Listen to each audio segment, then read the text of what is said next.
Salam Bapak Ibu sedang jemaat Tuhan yang dikasihi oleh Tuhan Yesus. Kita berjumpa lagi pada saat ini dan kita akan ikuti renungan singkat dengan judul Tetap Kuat di Tengah Kesukaran. Saya ulangi, judul renungan saat ini adalah Tetap Kuat di Tengah Kesukaran. Mazmur 68 ayat 4 menulis, tetapi orang-orang yang benar bersukacita, mereka beria-ria di hadapan Allah, bergembira dan bersukacita. Ketika kita mengalami permasalahan yang berat, kebanyakan banyak orang menjadi lelah, letih, lesu, sedih, bahkan frustasi. Rasa-rasa dunia ini mau runtuh. Tetapi firman Tuhan menasihati kita, berbahagialah orang yang bertahan dalam pencobaan, sebab apabila ia sudah tahan uji, ia akan menerima mahkota kehidupan yang dijanjikan Allah kepada barang siapa yang mengasihi Dia. Dalam Yakobus pasal 1 ayat 12.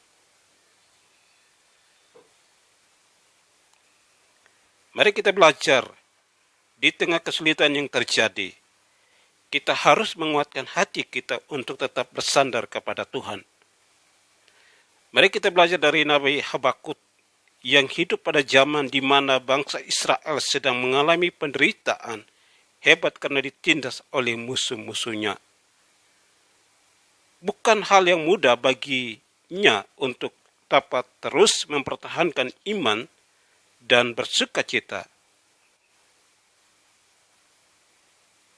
Rakyat yang menderita karena ladang biasanya menjadi sumber penghasilan dan tumpuan penghidupan mereka tidak lagi membuah hasil.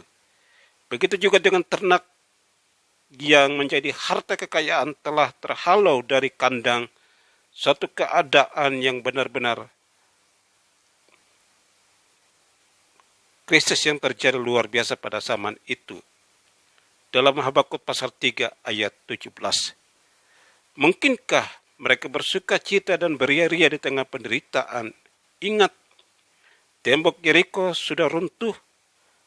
Bukan karena kekuatan pasukan bersenjata, namun justru ketika bangsa Israel selesai mengelilingi kota itu pada hari ke-7 dengan sorak-sorai. Puji-pujian bagi Tuhan menghasilkan kuasa yang dahsyat.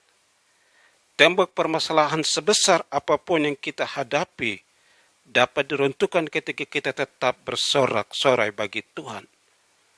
Oleh karena itu, tetaplah bersukacita dalam keadaan apapun yang kita alami, supaya kita terus bertahan sampai pada akhirnya. Salomo menulis, hati yang gembira adalah obat yang mancur, tetapi semangat yang patah dapat mengeringkan tulang. Mazmur 17 ayat 22. Bila kita mengandalkan kekuatan diri kita sendiri, kita tidak akan mampu. Tetapi saat kita mengandalkan Tuhan, yakinkan kita tidak akan menghadapi penderitaan itu sendiri, karena ada kuasa Roh Kudus yang akan menyertai kita, menopang kita senantiasa. Tuhan sekali-sekali tidak akan membiarkan kita dan meninggalkan kita. Karena itu kuatkanlah hatimu dan tetaplah bersukacita.